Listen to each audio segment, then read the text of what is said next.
So ready? Okay, buenas noches a todos. We want to welcome Khandro back to Puerto Rico again. Thank It's you. really nice to have you here. Thank you. It's great to be back. Le estoy dando la bienvenida en nombre de todo el grupo y dejándole saber que es un placer tenerla aquí nuevamente. Y nos gustaría comenzar haciendo la oración de refugio y bodhicitta. Así que si nos acompañan, por favor. Voy por refugio hasta alcanzar la iluminación, al Buda, al Dharma y a la Asamblea Suprema, por los méritos que acumule practicando la generosidad y demás perfecciones que pueda obtener el estado de un Buda para beneficiar a todos los seres.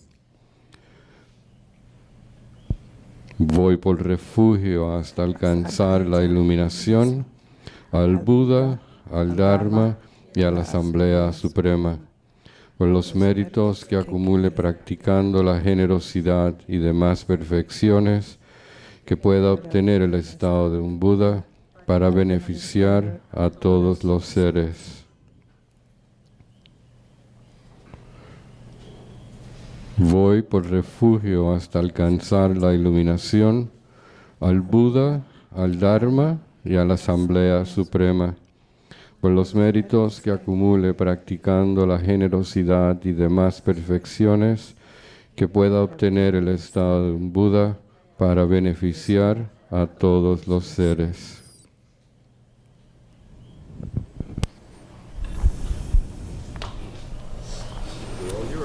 Wonderful. Welcome, everybody. Really nice to see some familiar faces, some new faces. So tonight and tomorrow we're going to be doing Jong, which is a form of Tibetan yoga. It's really an introduction to Jong. We don't have enough time for 2 evenings to be doing a full teaching on it, but I'm going to introduce you to these practices, which I think you'll find very helpful in a variety of ways. So I want to begin by talking a little bit about what Jong is, what it means, what it is and what it isn't. Jong is a Tibetan word that literally means body practice.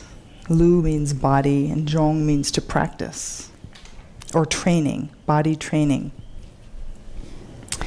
And it comes from both the Tibetan medical tradition and also from the Tibetan Buddhist and Bonpo tradition, where they have these practices to keep their bodies healthy while they're doing their meditation practices. And Jong is something that hasn't really been known in the West until recently. So now there are lamas who are starting to teach this and present this to Westerners. And so I think in the future you'll see a lot of Jong being taught in the West. There are many kinds of Jong. Jong just means body training, but within that there are many, many, many different schools, many different lineages of Jong. So when a teacher teaches Jong, it doesn't mean that that is the only Jong. That it's sort of like a general term like yoga. Yoga is a general term. There's many, many kinds of yoga. Or Qigong. Somebody teaches or practices Qigong, but there's many, many schools of Qigong. So Jong is like that. It's a name of a style of body training and body practice, and within that there are many, many lineages. And the other form of Tibetan yoga that you may have heard of is Salung. Maybe some of you have heard that word, Salung. Salung. Yeah, that's another kind of yoga that's in the Tibetan Buddhist tradition that is related to the spiritual practices. These are considered very high levels of practice that one encounters when they are doing a lot of retreats. And so some people have heard that word Salung, and this is not what we're doing. We're not doing Salung. Okay, we're doing something called Jong, and I need to say this because some people get confused about that. They think Jong means Salung and Salung means Jong, but Salung is very much related to the Tummo practice and their physical exercises that are done when people are practicing Tummo or practicing the higher Anu Yoga practices. Okay, so this is not what we're doing. We're doing Luzhong. Luzhong has to do with the physical body, but the main emphasis in Luzhong practice is with the subtle body, with the energy body. And they're practices that help the energy in your body flow freely. So it aims at removing the blockages within the energetic body, which then in turn helps the physical body. And so it's based on the premise that we have the subtle body. So people that are practicing Lozhong have to learn a little bit about this energetic body. That's part of the training, is to learn about the energy body. Unlike yogas that we may be familiar with in the West, where we're concerned about the muscles or the bones and the joints, stretching the ligaments, the alignment and posture. It's very much physical based nowadays, at least in the West. Yoga is very much physical based.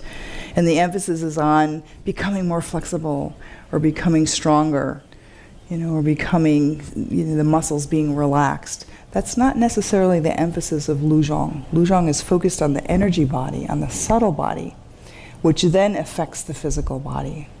Okay, so there's not as much emphasis on things like stretching, things like muscle training, okay?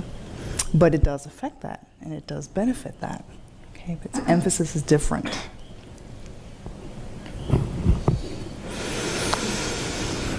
Okay, so that's a little bit how it compares with the yoga in the West. So to practice Luzhong, it's important to become more identified with our subtle body.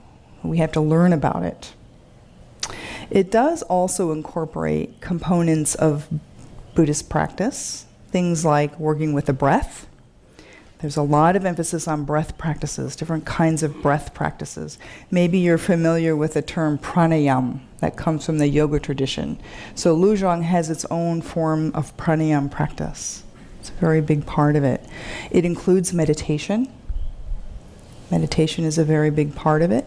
Some Luzhong traditions include some sadhana practice.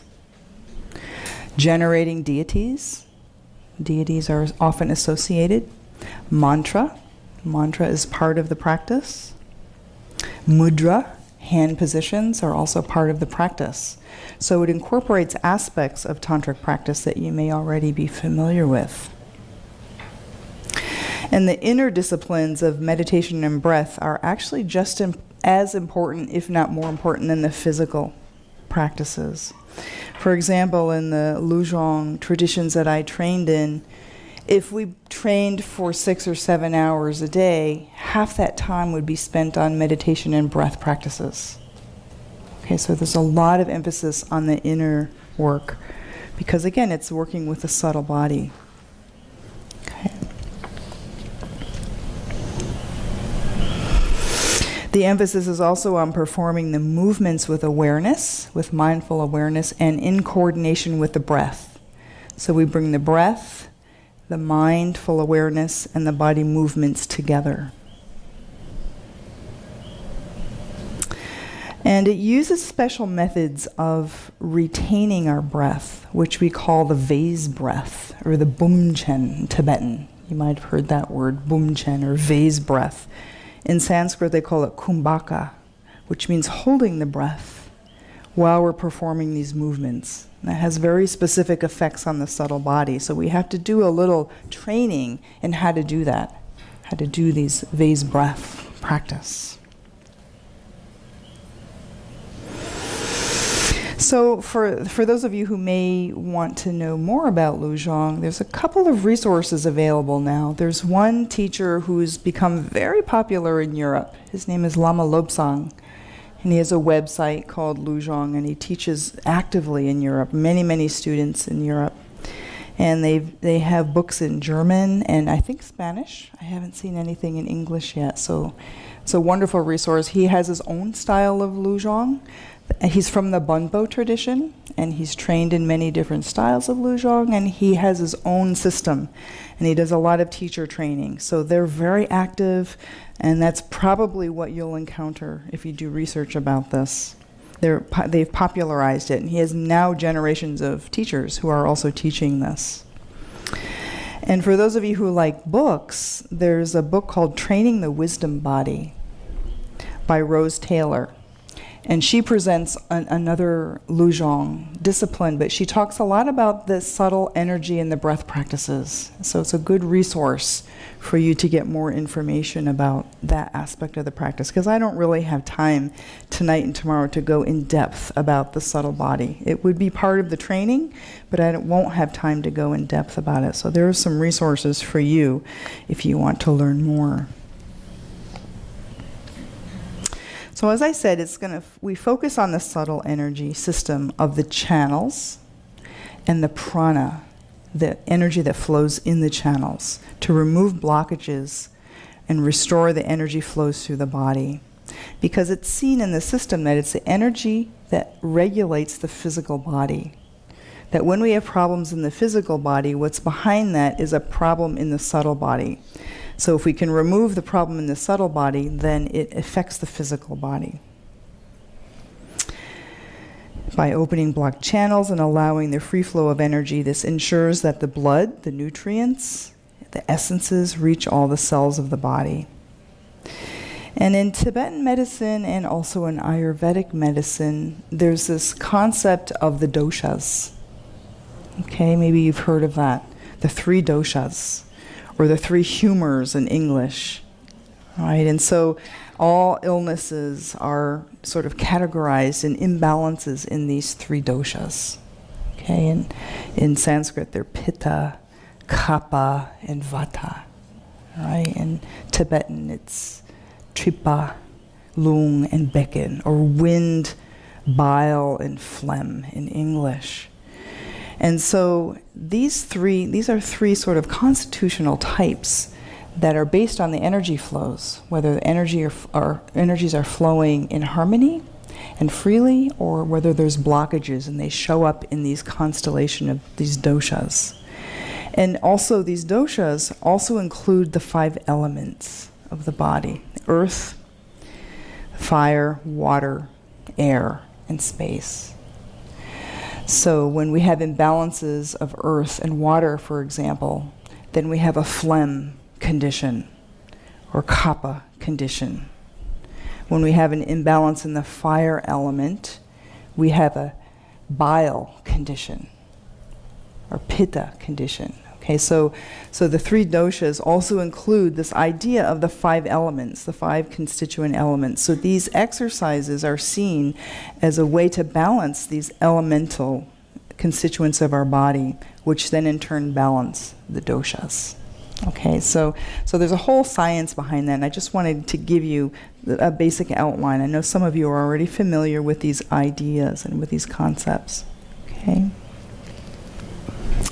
Why don't you give that handout out? I have a little outline for you that's going to outline the things that we're going to do today and tomorrow, so it's easy for you to follow along.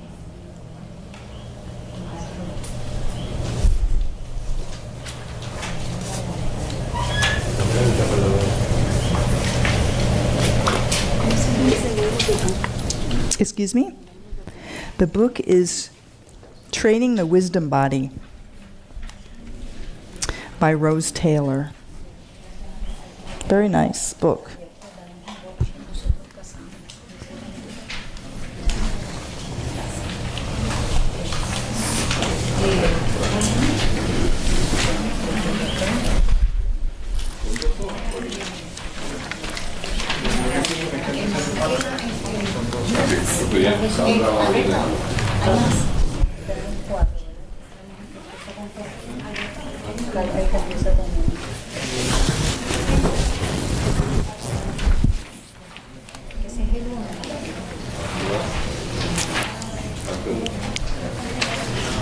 Everybody got a copy?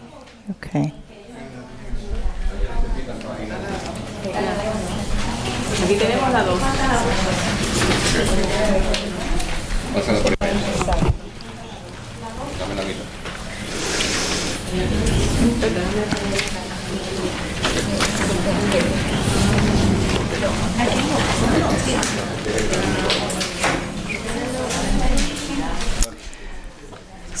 So what we're going to be doing today and tomorrow, what I'm going to be doing with you today and tomorrow is introducing you to some key components. I've selected core practices from the Luzhong traditions that I've learned, and I have trained in both Salung and Luzhong from 4 different lamas over the last 13 years. And I've selected practices from those traditions to introduce you to these ideas. And then if there's a lot of interest in this, then in the future we can certainly do a weekend, or we'd need at least 3 days to do a whole course of Luzhong. Okay, so the idea is to introduce you to it. If you want to learn more, then we can think about doing a whole weekend or 3 days. Optimally, a weekend would be tight, 3 days would be optimal. Then we could do a whole training on it, okay? So I've selected things that I particularly, the practices and exercises that I have found beneficial to my practice, particularly my sitting practice. Okay, so one of the ways that Luzhong is very helpful, especially to those of us who are Buddhist practitioners, is it helps, it's a perfect companion to all the sitting that we do. We sit a lot.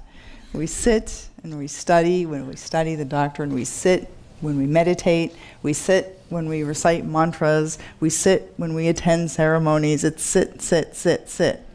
And sometimes we sit in retreats, right? And so we need something for our bodies, to keep our bodies open and flexible and to counteract the detrimental effects of sitting a lot, right? And so oftentimes in Buddhist Dharma centers, people start bringing in things from other traditions, you know, Hatha Yoga traditions and Qigong traditions, to counteract all the sitting. But actually we have things in our own tradition. We have physical exercises in our own tradition that we can use to help support our bodies while we do all this sitting practice. So I've selected things that I found helpful for myself in my own sitting practice.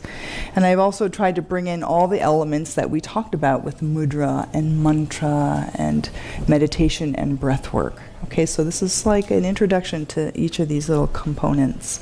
And then when you go home, you can either practice this as a whole, as I've outlined it here, or you might take parts of it that you found really useful and incorporate it into your own practice. Maybe you already practice yoga, or you already practice a form of Qigong, and you might find something in here really helpful to your existing practice. Okay, so I hope there's something for everybody. I also selected things that would be relatively easy, because there are some very difficult movements in Luzhong. There's some difficult moves. I have a couple things that are challenging, you know, because I know I've got a range of people here.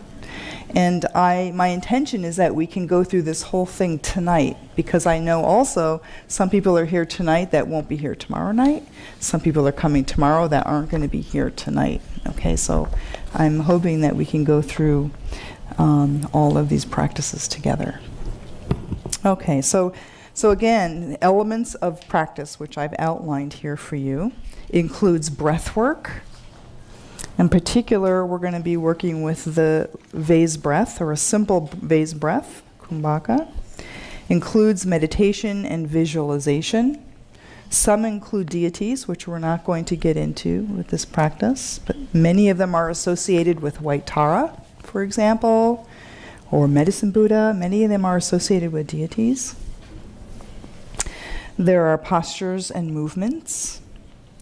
There's mudras, which are special movements and postures of the hands, and they're according to the 4 activities. Right? Maybe you're familiar with this concept of the 4 activities: peaceful activity, enriching, empowering, and subjugating. So there are different mudras that have these different kinds of qualities of energy. Okay, so there's different mudras that we use. Self-massage, very key component of Luzhong is self-massage. And part of that self-massage is using pressure points. So our knowledge of the energy system comes into play here. Somebody who's seriously studying Luzhong is going to know about the energy system and all these different points on the body. So there's different moves where we're massaging different pressure points. We're incorporating shaking and vibration of the body, percussion and slapping different parts of the body to activate and disperse energy. These are all different techniques that we use. Then there's stretching, Then there's holding tension. And then there's reciting primordial sounds, seed syllables, mantra. So we use our voice and we use sound. Okay, so there's lots of different aspects to these practices. Okay. Okay, so let's get started with the first, and I'm gonna move down here, and actually I'm not gonna be able to practice with this, so I have things on underneath. Don't worry.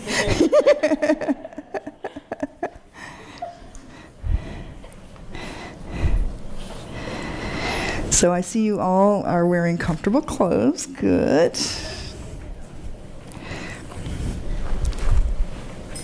And maybe I can hook that onto my pants. So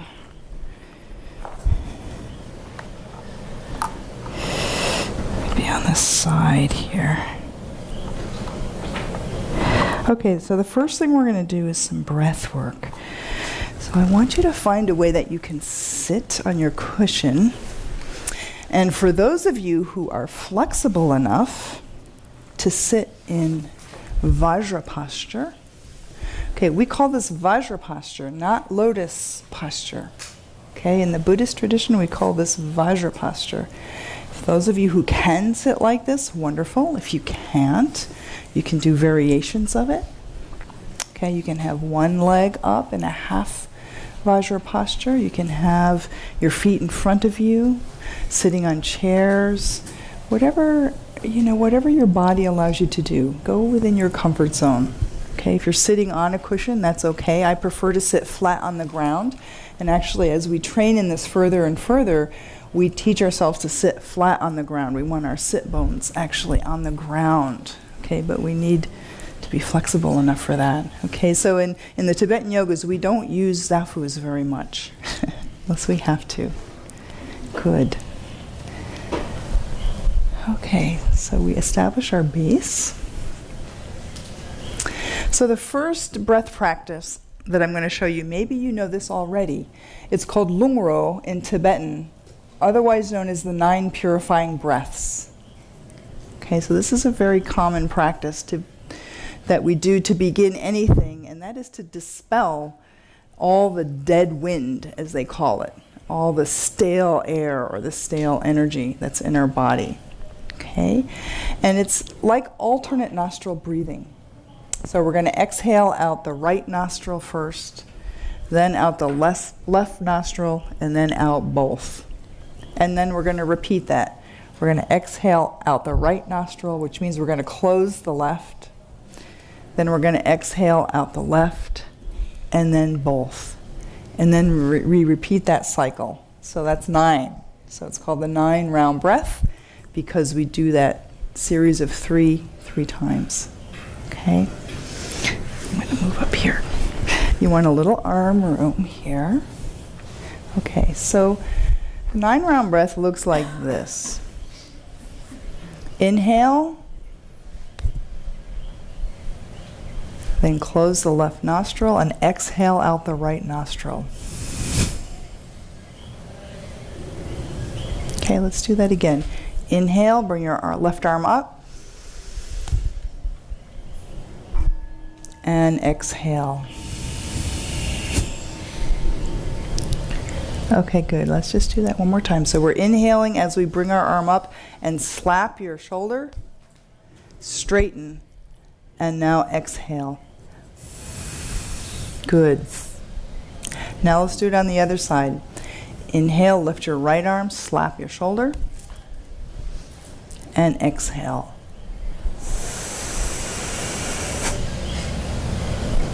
Good. Both hands now. Now just inhale through both nostrils. And exhale. And when you're at the end of your exhale, give a little push. Good. Okay, let's do another cycle. Inhale, left arm up. And exhale forcefully.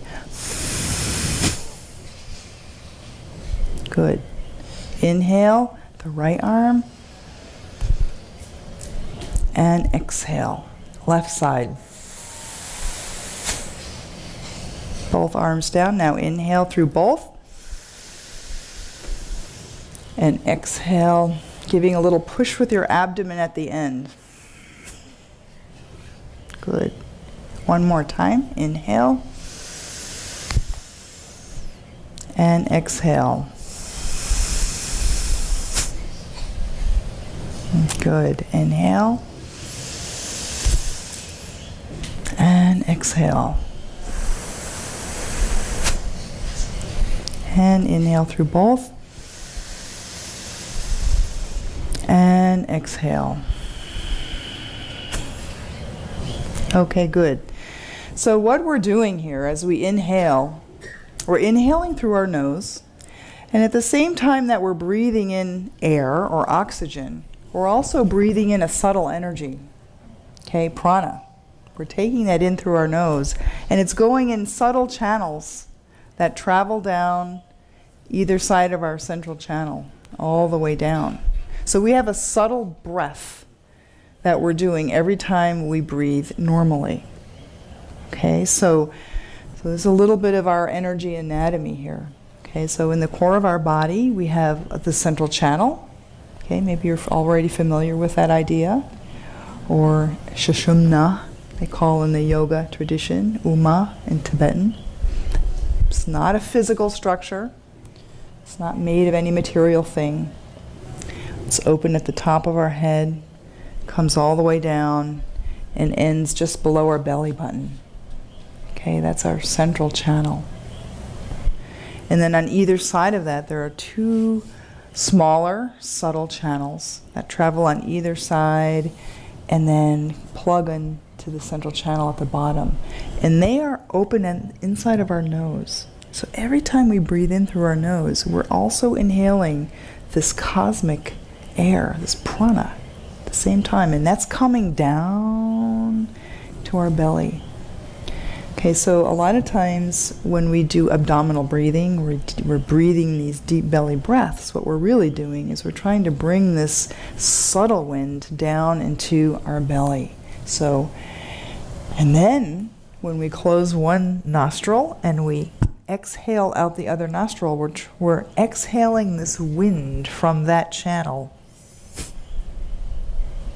and dispelling it out into space.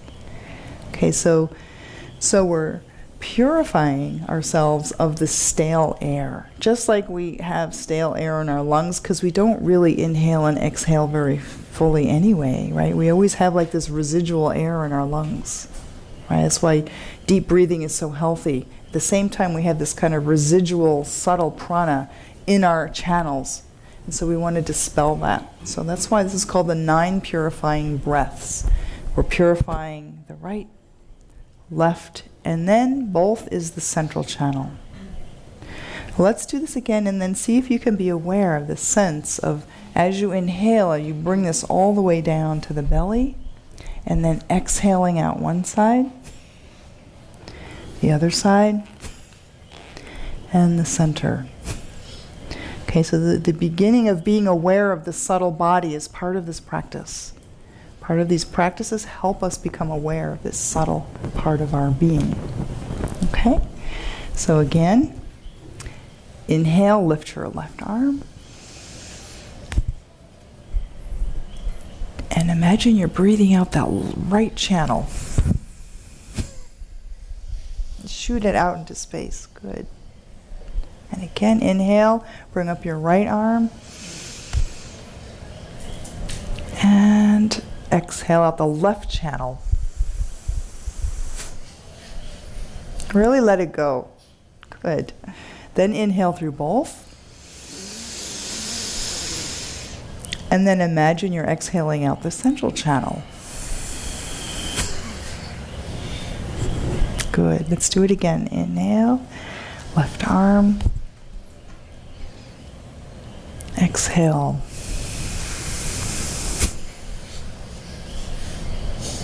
Inhale. Exhale. Out the left. Inhale through both. Bring it all the way down your belly and exhale. One more time. Inhale. exhale. Inhale. Exhale at the left. Good. Inhale through both. Bring it all the way down to your lower belly. And exhale. Good. Good. Good. So we always begin our practices that way. And also in Tantric Buddhist tradition, in my lineage, and maybe you were taught this too, that this is the first thing we do when we wake up in the morning. As soon as we get up in the morning, we do this. We purify the inner winds. Because it's said in the tradition that if you're trying to say mantra or trying to say prayer, if you're speaking without doing this, you're speaking with dirty winds. Okay? So it purifies all the stale air so that your speech becomes pure. Okay, so this is what we train. We do this as soon as we wake up in the morning, but otherwise we do this before we begin these practices. Okay, so that's called lungro. There are 9 purifying breaths.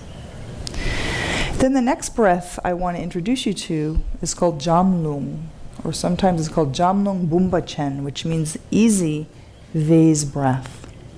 So the vase breath is based on this idea that we're inhaling this prana down, bringing it all the way down. So when we inhale, we then push down with our belly and hold it, like we're holding a vase. So our bellies feel like a pot that's containing this air. And we just hold it for some time, and then we exhale. So it's a retained breath. We're inhaling, holding, but holding here, not holding in our chest. We're not trying to hold like we're holding our breath like we're going to jump in water. We're not holding in our chest. We're feeling that we're holding the air in the belly. So inhaling, feeling your diaphragm push down, and then just hold that. And then exhale.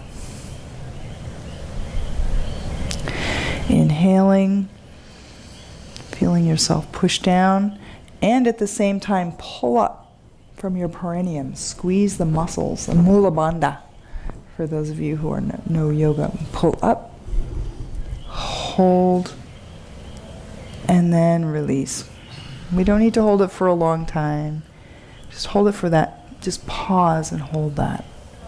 Okay, so that's the principle. And we're inhaling and we're capturing those subtle energies and holding it in the lower part of our energy field, in our navel chakra. To be specific, we're holding it in the navel chakra.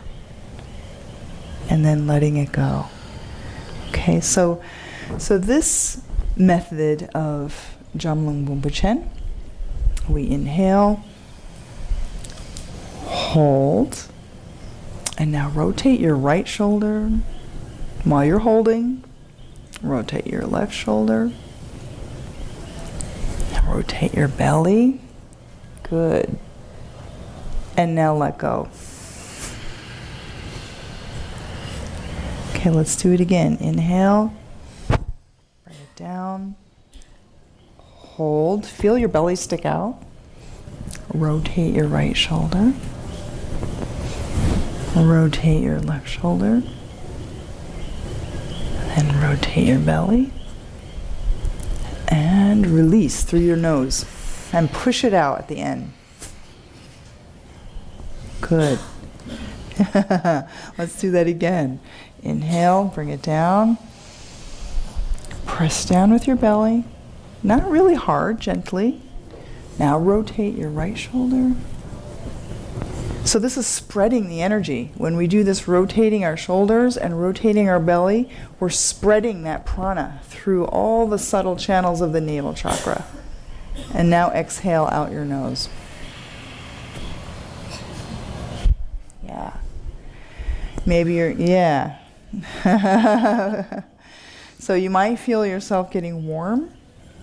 Okay, you might have some different sensations going on in your abdomen as those subtle energies are starting to get energy there. The energy, you're sort of pushing that energy into some of these subtle channels when you're doing that. Okay, and that's what we want. Okay, so that feeling of holding, that's really important, because when we do a lot of these movements, we're holding that while we move. Okay, so this is a really unique feature of Tibetan yogas, is that while we move through these different postures, we're actually holding a vase breath during the movements. That's very important. That's what makes these practices effective, because while we move the physical body and we're holding the breath, energy is able to go into channels where it might not have gone before. It's like pushes and forces that energy, because there's pressure there, and then we're moving. And so that's what helps to open the blocked channels and to purify those channels. Okay, that's how the system works. So the holding, feeling, getting used to what it feels like to hold those vase breaths, and then doing the postures and then releasing.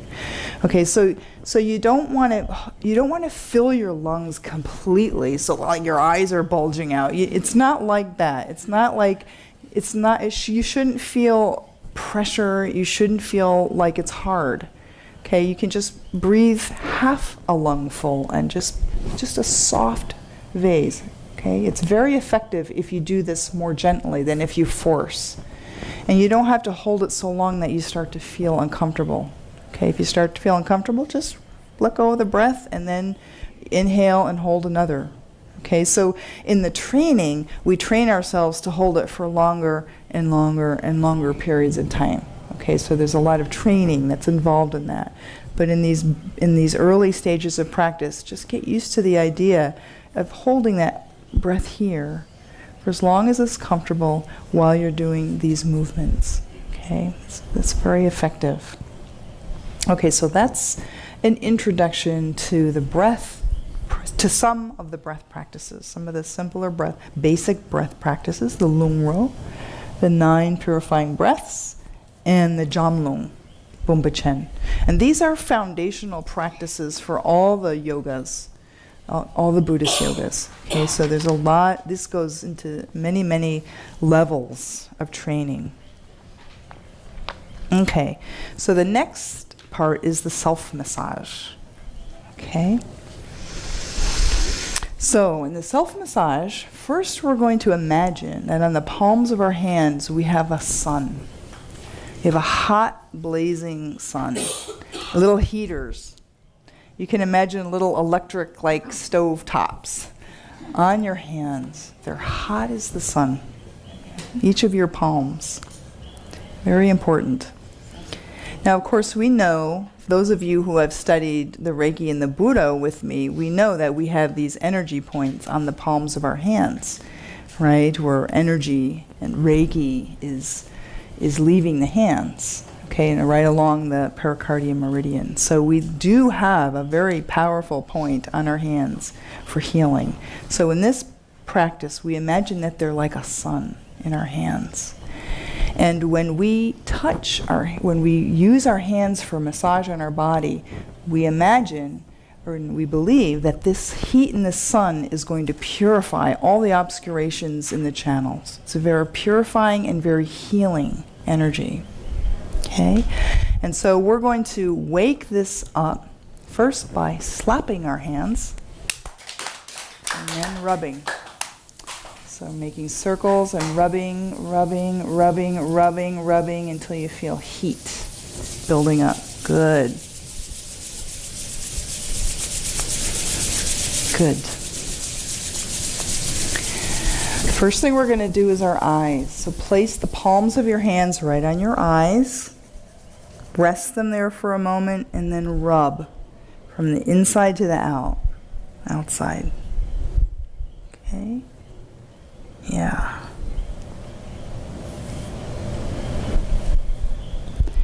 Next thing we're going to do is, I can't do this with this microphone. Sorry, Pero. You're going to rub up your face and then over your head. Up the sides of your face and over your head. So my thumbs are hooking around my ear. Okay, so I'm like this. Doing this lightly because I have this microphone, but I actually would do this with a little more force. Go up the sides of your face and over your head. Good.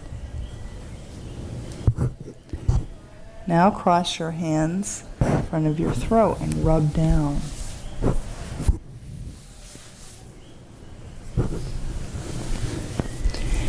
Now we're going to rub along the collarbone. Your hands are crossed. Good. And then start to make circles on your shoulders. Remember those suns radiating that healing energy. Good. Good. Okay, then we're going to make like a big heart on your chest. Go up and around. Up and around. Up and around. Up and around. Now we're going to make circles on our abdomen.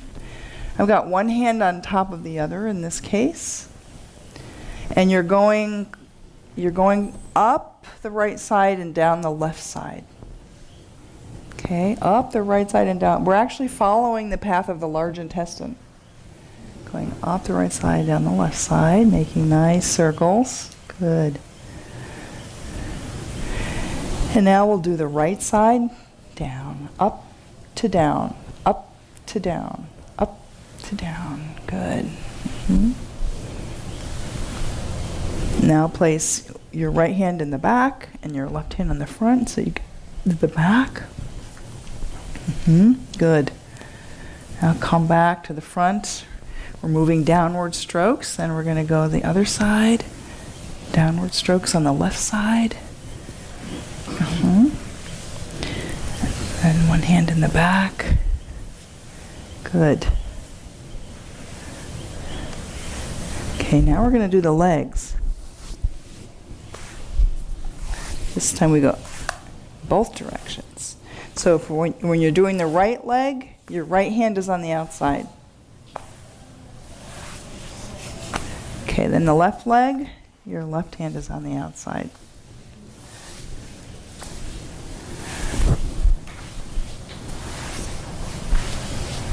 Good. Now straighten your legs. It's in front of you. Straighten your legs in front. And I want you to grab your kneecaps and pull them up. Just grab those kneecaps and just pull them up. Get a little space under your kneecaps. Grab your kneecaps, pull them up, and then make little circles so that your feet wiggle. Yeah. Makes little circles in one direction and then the other direction. We've got a lot of energy channels that actually travel underneath our kneecap. It gets all blocked up. Okay? Go in one direction and let your feet be really relaxed. Right? Some people have very tense feet. Yeah, relax your feet. Good. Grab and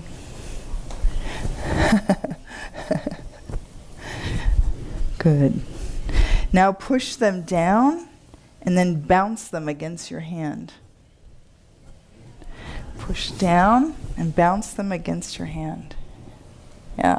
Feels kind of weird, doesn't it? Yeah. We've got lots of stuff under there, so we're going to loosen that up. Push them down and bounce them. Good. Okay, now I want you to look at your knee and find the crease of your groin and find the halfway point. Put your hand there. So it's right in the center of your inner thigh. Put your hand there. We've got a point here we're going to work on. And then use your finger to these two fingers and make circles and see if you can find that point. I bet in a lot of you it's sore. You found it. Yeah. So those of you who have studied Buddha with me, this is a marma point. It's also on the spleen meridian. Those of you who know acupuncture, this is a spleen point. Yeah, find that and just make little circles with your fingers. Yeah, we're going to massage that. Good. Good. Now let's go down to your knee. So on the out inside of your knee, just below the bone, you're going to find another spot and we're going to rub that. Good. You can also use your thumb. Okay? You can use your thumb. Okay, now rub all the way down the length of your bone. Grab your shin so that your thumb is sliding down your bone And then find this point on the inside of your arch of your foot, right in here. Okay, right in here. Maybe another sore spot. Lean over. Now you're stretching your back. See if you can straighten your legs so you get a nice stretch in the bottom of your legs. And rub that point. It's okay. You bend your knees if you need to. I'm losing my microphone. That's it. Good. Good. So we've gone, this is a very important line of energy. It is the spleen meridian according to Chinese medicine, but Tibetan medicine also acknowledges this is a very important energy channel to keep open. So these are three main places in the center here, in the knee, on the inside of the knee, and on the inside of the arch of the feet. So we work our way down. So we massage our legs and work our way down, making sure we get those points, and we end here. And we stretch. We have a nice stretch with our back. Good. Okay, now let's take our right leg. Now we're going to massage vigorously. Remember those suns on your hand. Start with the thigh, then the knee, and down the leg. Okay, now we're going to do this.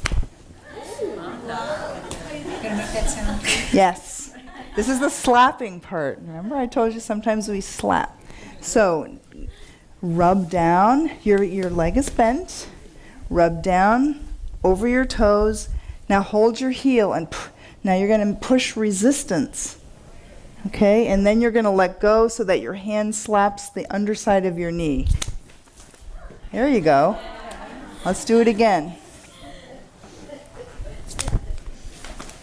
Yep. Underside of your knee. Yeah. So you're particularly your right hand.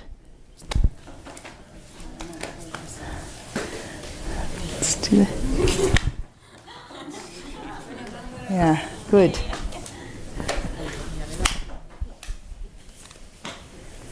Rub down and pull.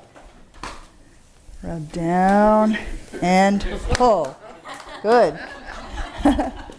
Let's do the other one. Left thigh. So the slapping is a very powerful way to break up and disperse congested energy. Okay, so we use slapping, we use percussion, we use vibration and shaking a lot in Luzhong and in these yoga practices. Okay, now bend your left knee. Push against resistance.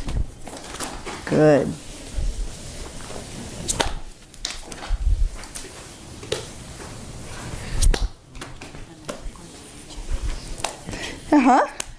Yeah.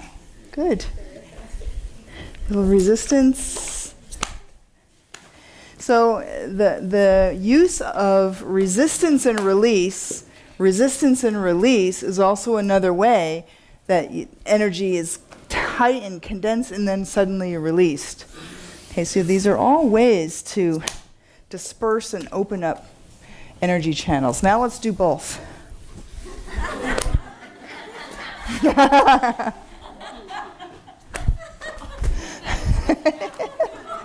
There you go.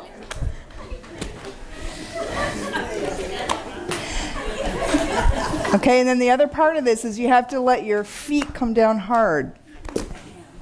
Yeah, so that shakes the legs. That's why we need these cushions. Okay, so go gently.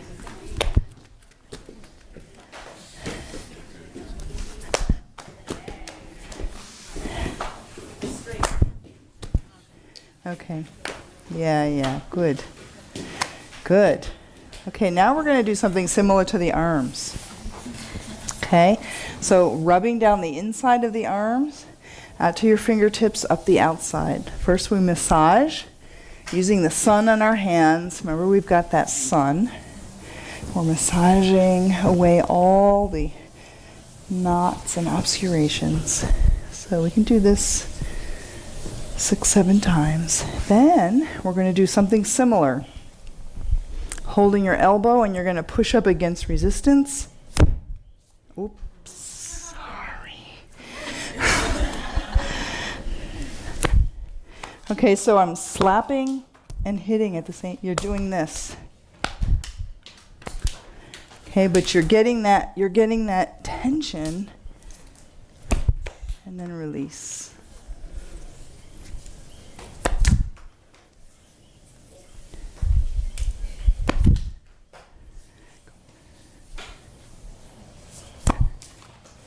Other side, down the inside, up the outside massage.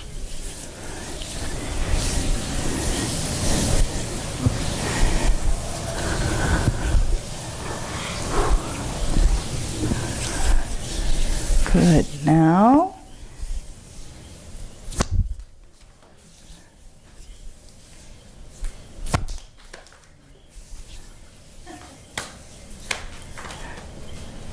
so look at what I'm doing with my finger. I'm hooking, like I'm finding that little part of the elbow bone there, and I'm just hooking my finger on it, right?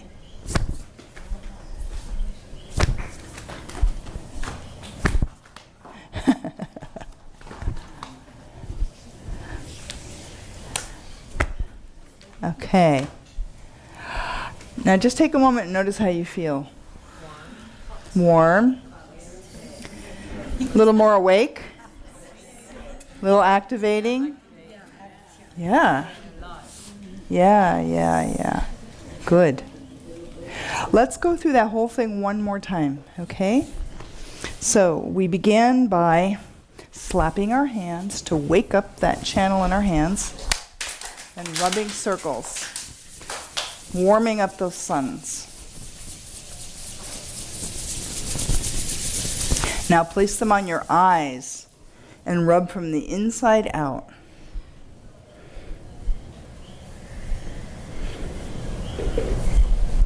Then go up your face and over your head. Up your face, over your head to the back. Up your face, over your head. Up your face, over your head. Up your face, over your head. Now cross your hands down your neck. Down your neck. Good. Now your hands are crossed. Now you're going to massage along the collarbone. All right, you can go back and forth or make little circles. Good. Now your shoulders. Good. Now we make our heart. Up the center, down the sides. Up the center, down the sides. Good. Now circling the abdomen. Okay, so these massages are a little vigorous. Okay? I was doing them slowly before just to show you, but they're, you can do these rather vigorously. Now let's go down, down, down, the right side, down, down, down. Put one hand in back, down, down, down. Letting go of all tension. Good. Now down the front. Now the left side, down, down, down. Put one hand in the back of your left. Get the kidneys down, down, down. Good. Now the thighs, down, up, down, up. Right side means your right hand is on the outside. Down, up, down. Left side, down, up, down, up. Good. Up, down, up, down. Good. Now let's straighten your legs and grab those kneecaps, pull them up. And then rotate them, make little circles. Feel them moving. Feel your kneecaps moving. Let your feet flop. Then rotate the other way. Good. Now push against them and bounce them against your hands. Push them down and bounce them up. Push them down and bounce them up. Down and bounce them up. Now massage the left thigh, both hands, knee. I like to make circles, then go down, shin. Good. Now we'll massage the left thigh, knee.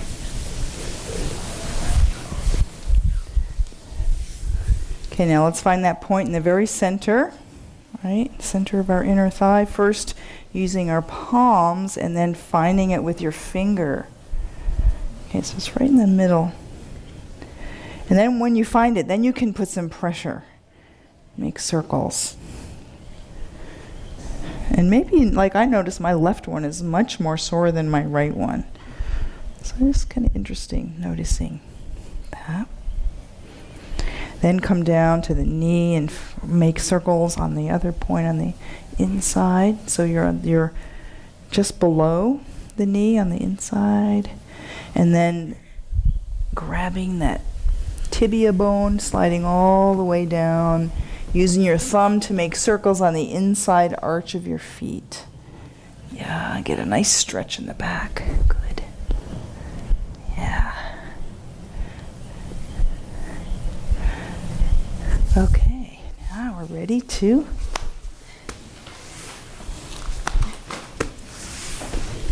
I do 3.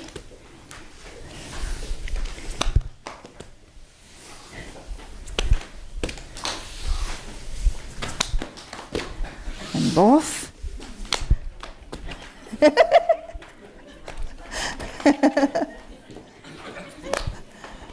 Okay, now let's do the arm out the inside, up the outside. Down the inside, up the outside. The inside, the outside. Then we're going to do. Good.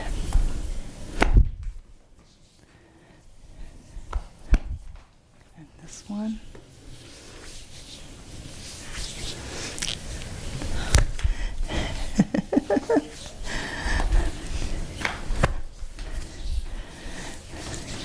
So we're hitting marma points, right? Yeah. Ah. Yeah. So just that by itself is a beautiful, beautiful practice, beautiful warm-up. If you're sitting, for example, doing long meditation center and you're kind of getting sleepy and sluggish, just do that. You don't have to move from your seat. Just do these and it'll wake you right up. It'll get the energy moving again. Okay, so that is in your handout called the self-massage with pressure points and percussion. Okay, so we have this little handout that outlines, and we'll do it again tomorrow. Okay, we'll go through all these tomorrow. And I think we're being videotaped. Are we being videotaped? Yes. Okay. Okay, so then we have a series of exercises that are done in a seated posture. The first one is done seated in Vajra posture, if you can. Great. Either like this, or half, or like this, whatever's comfortable. And we're going to do an eye exercise first. There's all kinds of energy channels associated with your eyes. And so this exercise is very simple. We look up, look to the right, look down, look to the left. Up, right, down, left. Up, all the way up, all the way to the right, all the way down, all the way to the left. Now make a circle with your eyes 3 times. Then come back to center. Now we'll do the other direction. Up, left, down, right. Up, left, down, right. Up, left, down, right. Now make a circle counterclockwise. Big circle. 3 times. And then when you're done, come back to center. Okay, so that activates, there's a lot of channels associated connecting your eye with your heart. A lot of subtle energy channels. So it's a place that we don't often exercise. Okay, the next one, we're going to do a stretch that helps to stretch the back. And in particular, stretches the 2 sides of the back, which in turn stretch those 2 side channels that we talked about. Okay? So for this one, we need to hold that breath that I was talking about. We need to hold that vase breath. This is what the exercise look like. Let's just do the movements first. So sitting like this, we're going to move so that our left shoulder goes down to the right knee like this. Then we come back up, and then the right shoulder is going to go to the left knee, like that. Okay, so what we're doing is we're pressing down on the left thigh, and we're pressing that point that we just massaged. Okay, so we're going to press down on the left thigh. This hand is behind your right outside of the leg. So you're going to press up first, and then you're going to twist. Then you're going to push down on your thigh while you come down and bring that shoulder down to your knee. Okay, so you're pushing away as you're lowering your shoulder. Okay, so it's important to push up first so you get that space in the back.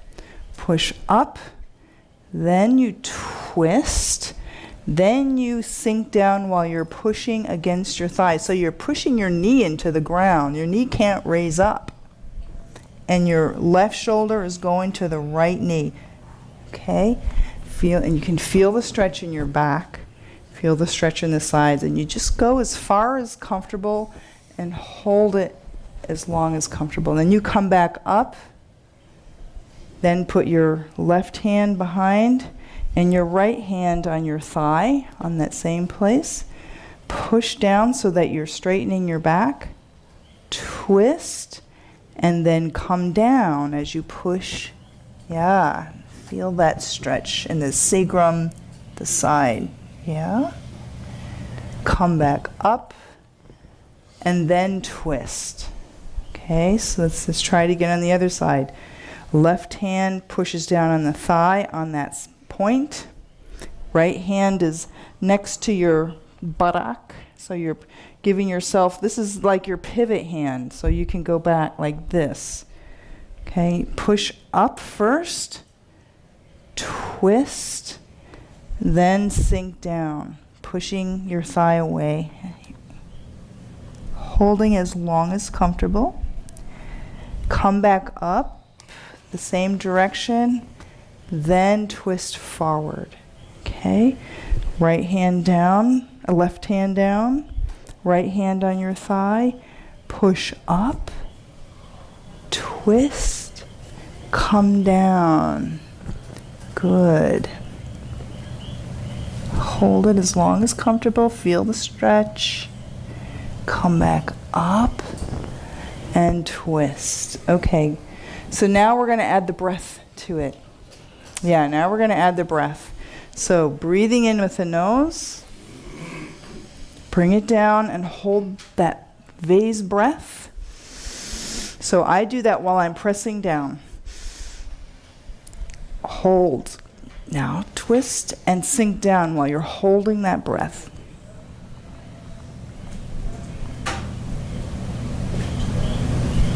And come back up and exhale.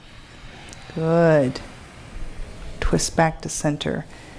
Inhale as you push down. Hold, sink down.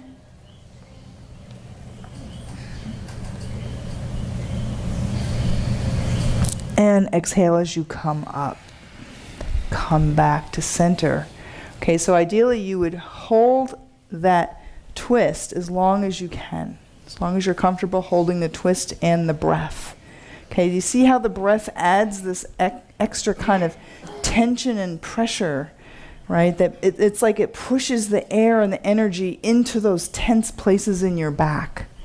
And that's the idea. It's like in our muscles and in our ligaments, we have all these subtle energy channels, right? So we're sort of pushing that prana into those spaces. By doing this, we're literally breathing into those spaces when we hold the vase breath, and then we apply these kinds of twists and pressure. Okay, let's do it again. Left, remember you've got that sun on your palm. You still have that healing sun on your palm. It's going to go on that point that we just massaged. This one's behind. Let's inhale. Press it down to the belly. Twist and sink down. Hold the breath. Push your thigh away. See how far down you can bring your shoulder to your knee. And when you're ready, come back up as you exhale.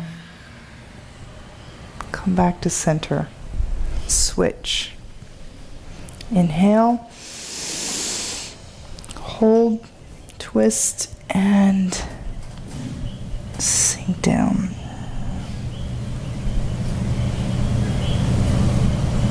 Come back up as you release. Good. Yeah. Okay, good. Looks good. Any questions about the sequence of that? Yeah? I think you... Yeah. Oh, yeah. It'll definitely bring a lot of heat into that. So again, you don't want to feel like, if you feel like you have pressure in your chest, you're not holding the vase breath correctly. It should not make pressure on your heart. Okay? Or maybe you're holding too much air. You only need to hold like half your lungs full. You don't need to take a full breath. Okay, the point is your breath and you're pushing that down. So you want to feel this being full. Okay? Okay, so that's the stretching shoulder to opposite knee on your handout. Some of these have names and some of them are just descriptions. Okay, the next one is holding that vase breath, the bum chen, and then rotating the abdomen. Okay, so it looks like this.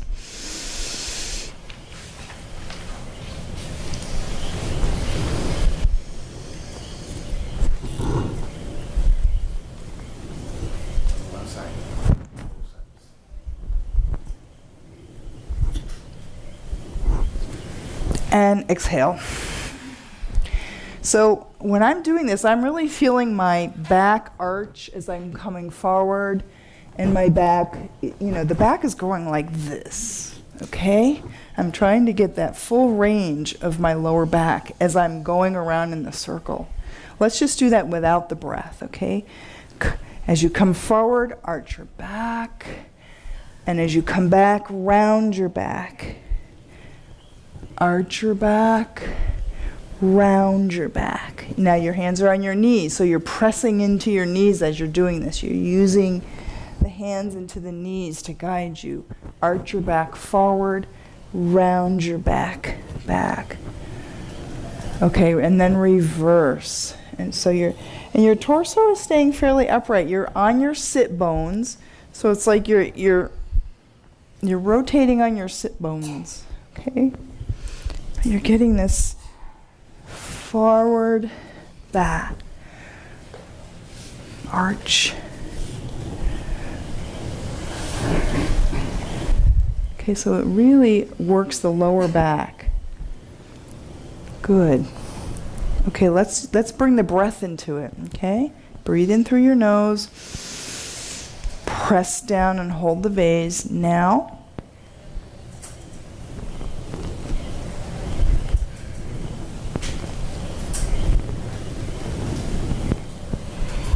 reverse.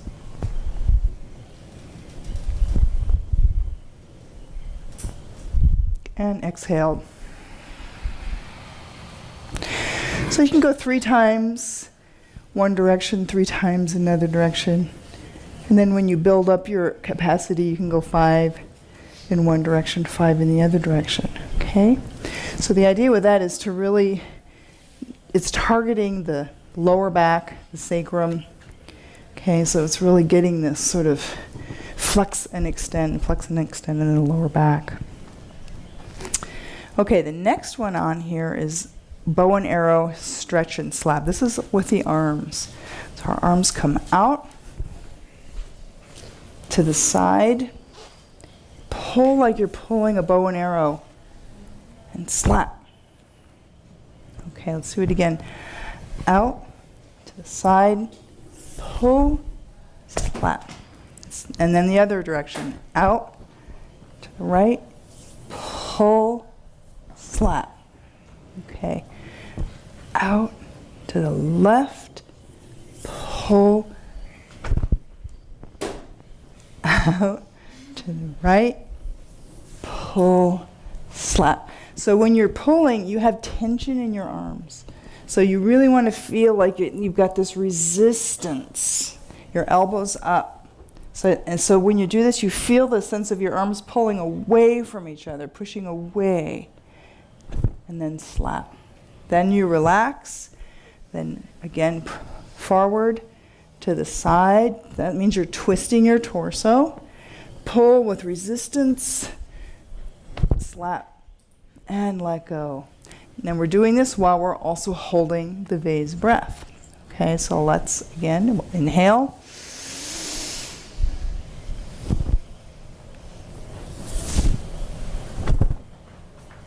And you can exhale. Inhale. Other direction. Exhale. Okay, so you do it in like a smooth movement. Okay, inhale. Exhale.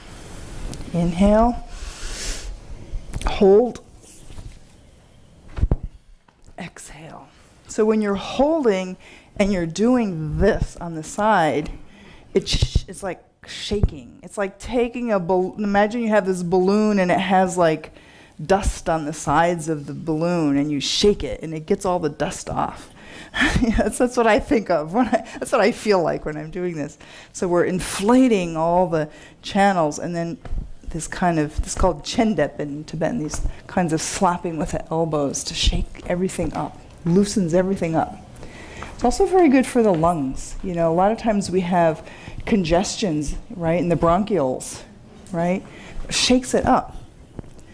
You know, it's kind of that percussion, those of you who are nurses who know how to do percussion on the lungs. That's what we're doing on our own lungs. So we have all these lungs here. Let's do it again. Inhale.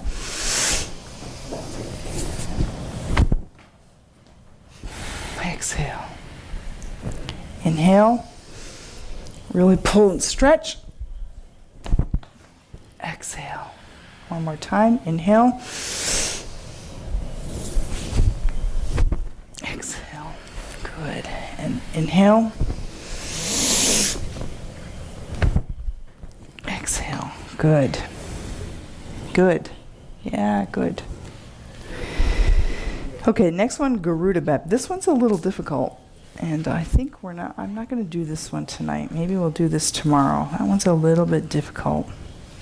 Okay, so then the next seated posture is called the yogi posture. So this is sitting like this, where you've got one knee stacked on the other, and you're holding your feet. Okay, so if you can't do this, but you can sit like this, that's okay. Okay? As close as you can get to sitting like this. Yeah, okay. Okay, so now instead of our hips being flexed out like this, they're being flexed in like this. Okay, so yeah.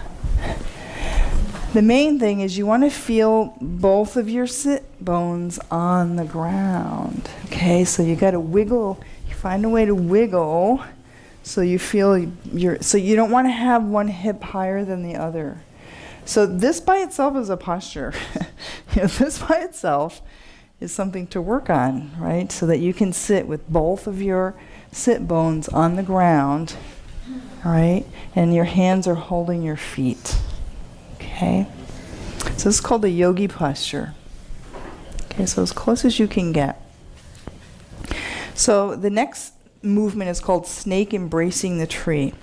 So we're going to, with our sun in our hands, right, we're going to massage down and up this leg, up the side of the body, this arm, and what you already know how to do, down the side of the body, down the arm to the feet, travel all the way up.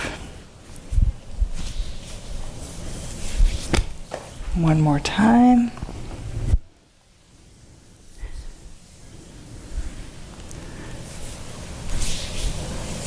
Good. Now let's reverse.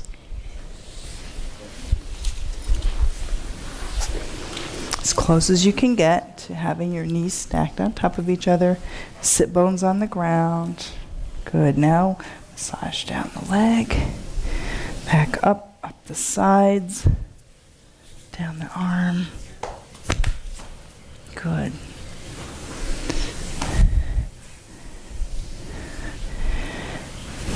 Imagine those suns burning away all the illness and disease in the body.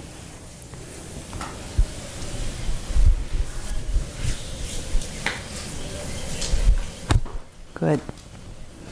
Okay, and the other one in this series, in the yogi posture, holding your feet, now twisting from side to side like this. All right, push down on your feet and use your shoulders to touch your knee. Twist, shoulder, knee. Twist, shoulder, knee. Twist, shoulder, knee. Twist, shoulder, knee. Twist, shoulder, knee. Yeah, good. And then reverse your legs.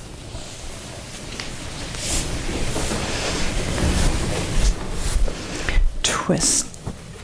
So when you're twisting this way, it's like your arm is alongside your leg. Yeah. What's the breath for this posture? Yeah, ideally holding your breath. Yeah. Yeah, also holding your breath. Twist. Twist. Twist. First, get familiar with the physical movements. Get familiar with the physical movements, and then we can add the breath. Good. Okay. Good. All right. Then the next in the seated posture is the butterfly posture, which is like this. Your feet are together, your knees are out to the side. So if you have to be out like this, that's okay. If you can bring your feet in closer, that's good. So now we're going to take our thumbs and we're going to press this point on our feet, on the bottoms of our feet. Okay? Here. Take your thumb, press that point. And now the outside of our knees slap down to the ground.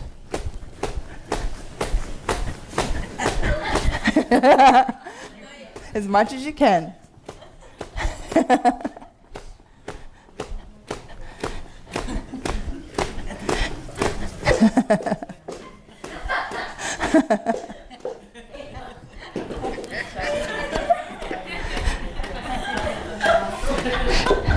Good.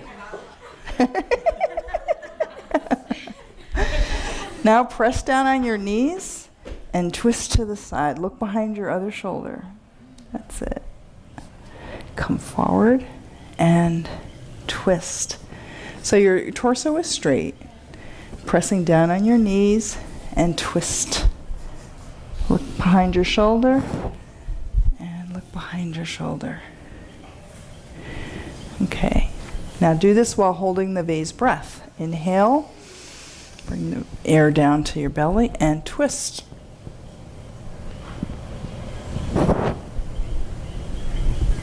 Twist the other way.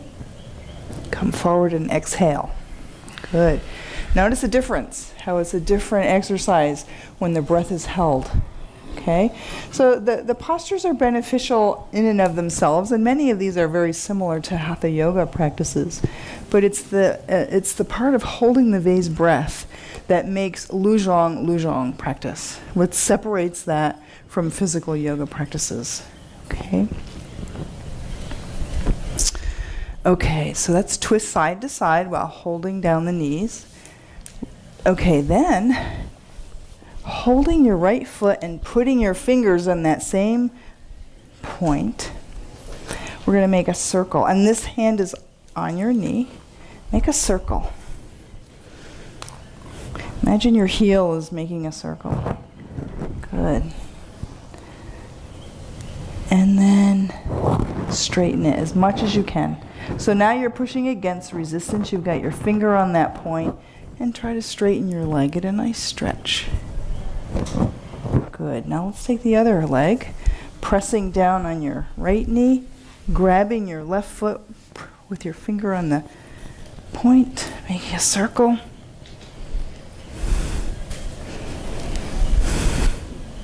And straighten. Press, press, press, press. Good. Now let's do that while holding the vase breath. Inhale.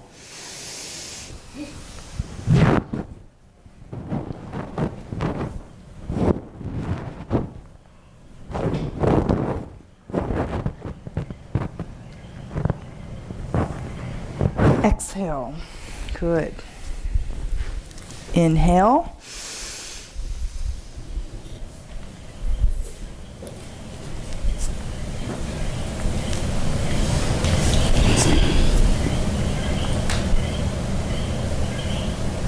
Exhale. Good. Yeah, good. Okay, then the last one in this posture is like this. We're going to shoot our feet and our legs, our feet and our hands out like this. And then we're going to bring our legs back like this. We're going to do this movement with our legs. I'm losing my headset here. This movement with our legs. And our hands are going to make this mudra on top of our heads. Okay, so it's like this.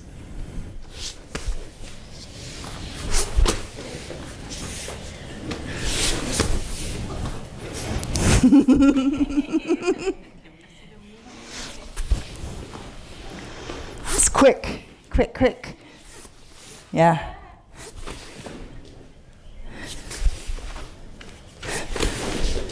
Okay, and then, you know, then we add this little flourish here.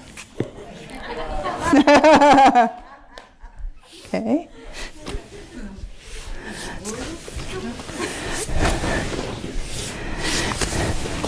Okay, now comes the fun part.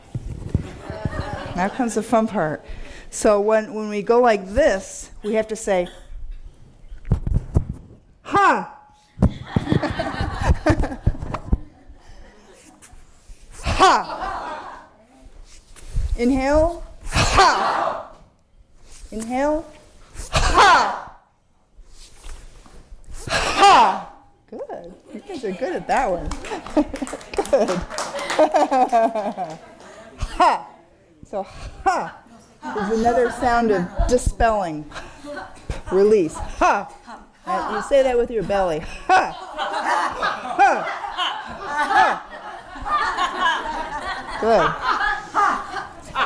Ha ha ha! Ha ha ha! Ha ha ha! Good. No, that's ho ho ho.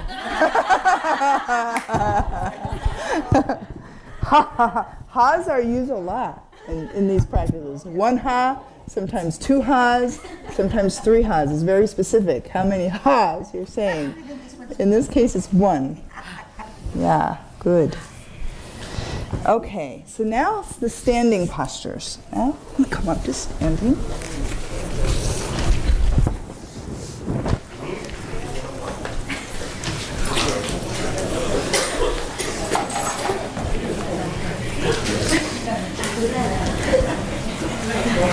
Okay, so the first one, bring your arms out front, and then the arms are going to go out to the sides as you raise on your toes. And then slap. Up on your toes, back down. Up on your toe, back down. Open the chest. Good. Okay, now let's hold the breath. Inhale.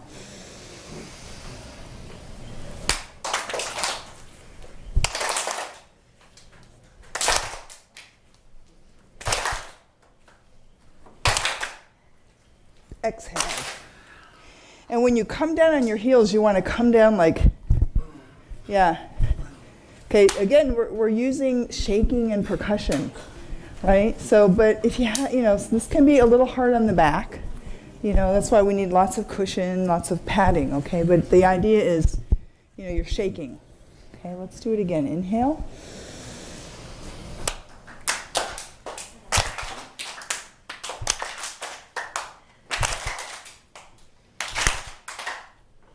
And exhale. Good. Yeah, good, good. Okay, then the next standing posture, I'm going to turn to my side. So we're going to use this mudra again. Go down, and we're going to make a circle like this. So touch one foot, other foot, Come up to the side, all the way to the top, to the other side, and again touch your feet. So you're making a nice circle.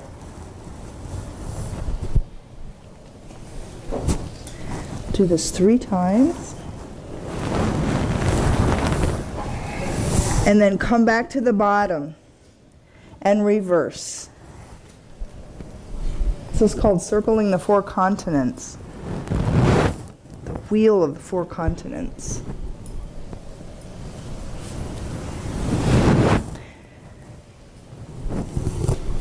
Good. Come back to the bottom and then stand back up. Yeah, good. It's a little bit of a workout, that one. So I'm doing it 3 times in one direction, 3 times in the other, but you can do it as many times as you want. Okay? Holding your breath. Yes. Ideally holding the bum chin. So, all right. But right now I want you mainly to learn the physical practices, physical exercises. Okay, then the other standing posture, this one may be a little difficult. This is called the Vajrabhati posture. So you're up on your tippy toes and your heels are touching, your knees are out, you're making the mudra above your head. You're turning your body into a Vajra. Yeah. Get the knees out, good. Okay, so we're going to do this also holding the breath, and then we're going to raise down and up, down and up. Okay, inhale.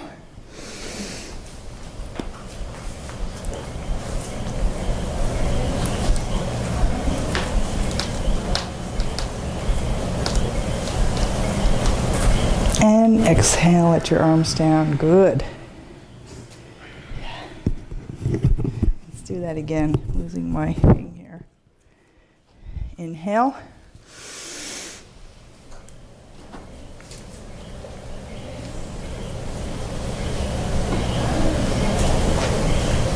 Exhale. One more time.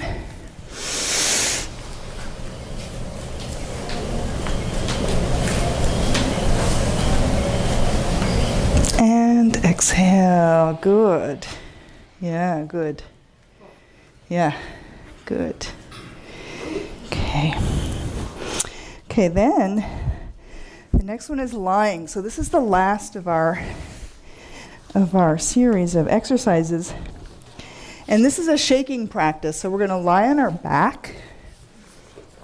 Maybe I'll lie this way. I don't want to do that. Lie on our back. And we're going to shake like this. Shake, shake, shake, shake, shake. Shake, shake, shake. Shake your feet. Shake your thigh. Then bring your limbs back to your chest. Curl in for a moment. And again, shoot them out and shake. Shake your hands, shake your arms. Feel your thighs shaking. Shake, shake, shake. And bring them back in. And shoot them out. Good. Shake, shake, shake. Come back in. Good. Now hold your knees and roll from side to side. Okay.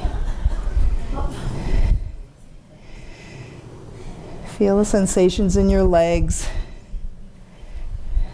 Roll from side to side. Good. Okay, then roll yourself back up to sitting. So ideally you want, when you have your arms and legs up like that, of course all the lymph is draining, right? And so it's nice to do that for like 2 minutes, 2 to 3 minutes. You know, they say it takes 2 minutes for all the lymph to drain back. It's a wonderful, like if you suffer from swelling in the ankles, things like that, it's a wonderful practice to do, okay? Really helps the circulation on the physical level. So that's the last of the exercises. Then to close the practice, we make a series of 5 mudras that have to do with the 5 Buddha families, or the 5 chakras, or the 5 elements.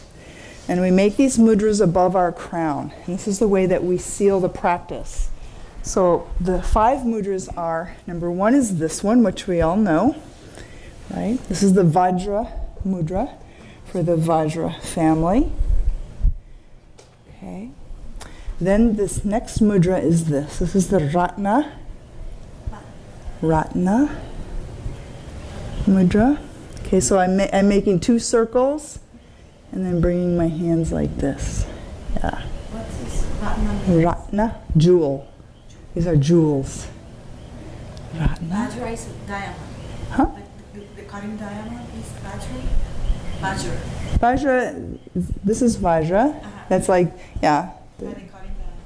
Yes. Indestructible. Yeah. And then Ratna. Ratna Sambhava. Right? They're the 5 Buddha families. Jewel. Ratna means jewel. Then Padma, which is a lotus. It's like a bud. It's like a flower bud. Okay? So these fingers are a little open. So it's not this, it's this. Padma. Lotus. Padma family. That's the 3rd one. Then karma. So we're like this, swords. It's a sword. 2 crossed swords.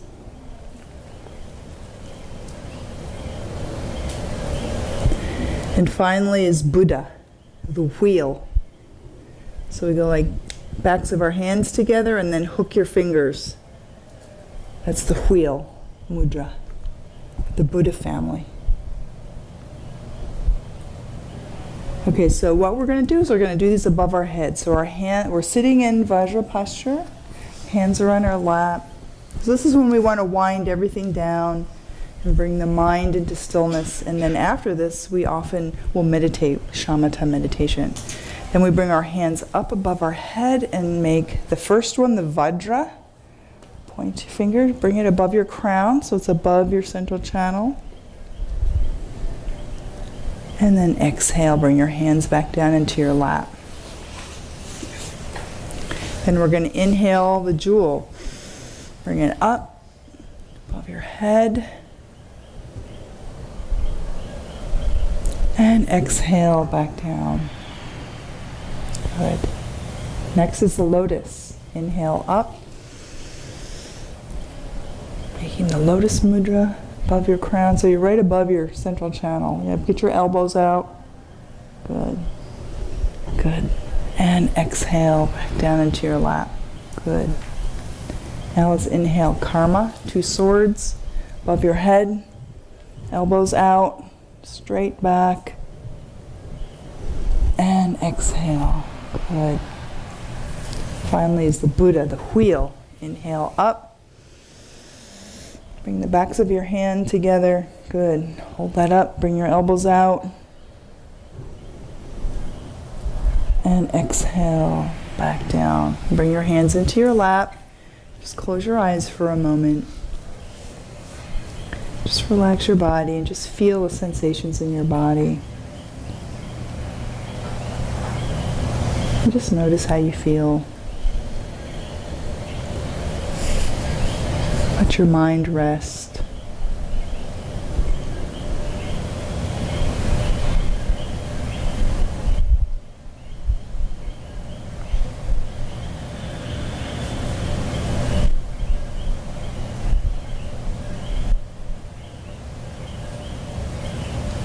And then when you're done opening your eyes, and then you go about your day. Okay, so we made it through the whole sequence. Very good. I wanted to do that so I could take you through all of the physical exercises. Some of the time we did the breath, but ideally we're going to do the breath through all of them. Okay, so any questions about any need for clarification? I'm expecting that you guys are going to go home and like practice this and come back tomorrow, right? Yeah. Yeah. When we're doing the massaging, Yeah. you said that here and here Yeah. is sore. Yeah, that means you have energy congested there. It's very common. That's okay. Yep. I just know that something that's blocked there. Yep, that's why we want to massage it. That's very, very common, that spot. That is the spleen channel in Chinese medicine. But it's a major, major marma point. So whenever we feel soreness anywhere when we're doing massage, like sometimes here, when we're doing this part of the massage, I feel soreness under my collarbones. These are lung points. So we want to break that up. We want to break up those congested areas, okay? That will help get the energy flowing. So any place where you feel sore, that's why it's sore, because it's congested, blocked. It's blocked energy. Yeah, that one too, very common spot. So the ones that I tried to show you are really essential points, like essential points, important points that come up over and over. There's many, with a full Luzhong course, we do many points, many different postures, but these, I found these to be very powerful. Each one of these is a very powerful practice, okay? Yeah, and the exercises are with the eyes closed or with the eyes? No, eyes are open. Yeah, thanks for clarifying. Yep. Yeah. And again, I sort of did three times, but you can do them over and over and over again. Yeah, you have a question? I just wanted to mention that I found the exercises usually easier holding the breath. Rather than so Yeah. I don't know if that's normal or not. Yeah, it is normal actually, and you will find that because you're filling yourself up with that. It's like you literally are inflating your little energy channels. When we inhale, we're like these, we inflate and then we're holding it. So there's a sense of lightness of being actually. You will end up feeling more buoyant and lighter by developing that vase breath. There's so many benefits to that breath. That we could have a whole weekend just on the benefits of that type of breathing and all the variations of that type of breathing. It's a very profound practice. So we'll save that for future classes. I have a question. Do you recommend that we do them all in that order? Or You don't have to do them all in this order, no. I picked standing, sitting, lying, leg, arm, just so that we sort of cover the whole body. But you could take one of those that you found that you might need and bring it into other practices that you're doing. You can do that, I tried to also pick things that were different from yoga and qigong because there's some similar things. Luzhong does have some similar things that are reminiscent of hatha yoga and reminiscent of qigong. So I tried to pick things that were unique, and then you could bring that into your other existing practices. Okay? Yeah. Great. You guys did great. Yeah. You're very welcome. So we're right on time. Good. Say some dedication prayers, and then I'll see you guys tomorrow. We'll go through this again tomorrow. Are we going to do the same? Yeah. Yes. Vamos a dedicar entonces los méritos, that's dedication, and then long life prayer is in the next page. Okay, wonderful. Vamos a dedicar los méritos acumulados en la noche de hoy. Que por los méritos de esta virtud pueda alcanzar rápidamente el estado de un Guru Buda y pueda llevar a ese estado a todo ser sin excepción. La mente de iluminación es suprema y muy preciada. Que donde no ha surgido surja, que donde ha surgido no disminuya, que cobre cada vez más fuerza. La visión correcta del vacío es suprema y muy preciada. Que donde no ha surgido surja, que donde ha surgido no disminuya, que cobre cada vez más fuerza. Así como el valiente Manjushri y Samantabhadra distinguieron los fenómenos tal cual son, yo también dedico estos méritos en la mejor forma, siguiendo su ejemplo perfecto. Dedico todas estas raíces de virtud con la dedicación que es considerada la mejor por los victoriosos asidos de los tres tiempos para poder realizar todas las buenas obras. Y vamos a leer los nombres de las personas por quienes se han solicitado oraciones. Entre ellos Josué, Gretchen, González, Julio y Julio Díaz, Federico, Lora, Carmen, Fina, Wilma, Martínez, Jean-Marie, Familia Yuri, Yamira de León, Iván y Luis Figueroa, Keila Hernández, Carlota Carrera, Hilda Santiago, Madeline Navarro, Liliana Morales, Vilma Olavarrieta, Adeline Aldrich, Damaris Rivera, Aida Dávila, Joan González, Kathy Kinderman, Frances Nazario, Noemí Maimil, Listania Rodríguez, Richard Seltzer, Lilian Finkel, Adriana Nicole Cruz, Richard Dipila, Evelyn López, Luis Escribano, Nilsa Morales, Joselo, Jenny y Omaira, María Morales, Colin Cook, Wilda Nieves, Marcia Martínez, Alicia Marcano, Evelyn Morales, Héctor J. Marcano, Jaime Román, Nelly Torres, Fabiola Duarte, Wilfredo Vega, Sojima Mariote, Necheli Meléndez, Emanuel López, Vanessa Lora y familia, Marina Suria, Nilkia Roldán, Pedro Juan Batista, Azalia Canova Taylor, Ivonne Castro,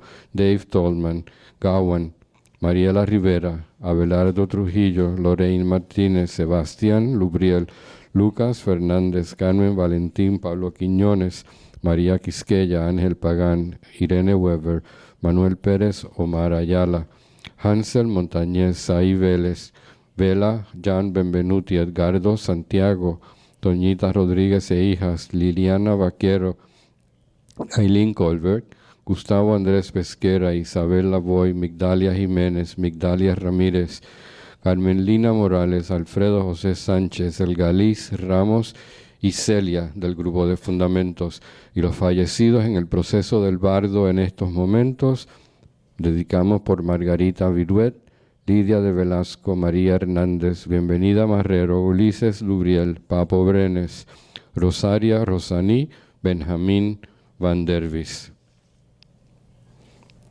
Y ahora, para finalizar, haremos la oración de larga vida por nuestro maestro Yangtze Rinpoche.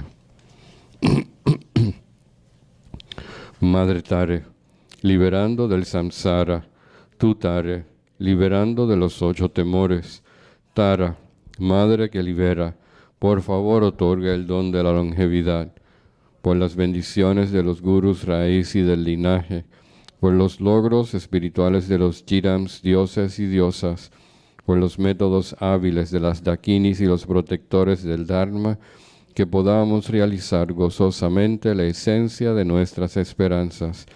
Gendun Tenzin, eres afable, benevolente y bondadoso. Por favor, permanece con nosotros durante una larga vida. Expande tus actividades iluminadas en todas las direcciones y continúa madurando y sustentándonos a mí y a todos los seres sintientes. Desde este momento y durante todas nuestras vidas, manténnos bajo tu tutela. Sé nuestro amigo, nuestro divino y virtuoso guía. Limpia la degeneración de la ignorancia. Ayúdanos a realizar rápidamente nuestro recorrido por los senderos y caminos y a alcanzar los 3 cuerpos de un Buda. Por la verdad de la realidad incambiable y por la bendición conjunta del indestructible Sangha, que la esencia de estas oraciones se logre rápidamente. Thank you, Khandro. A todos ustedes, gracias, buenas noches, que vayan bien, que lleguen sanos y salvos a sus hogares. Recuerden que mañana despedimos a la maestra, así que ofrecemos kata y ofrendas voluntarias mañana al final de la noche. Okay. Que vayan bien.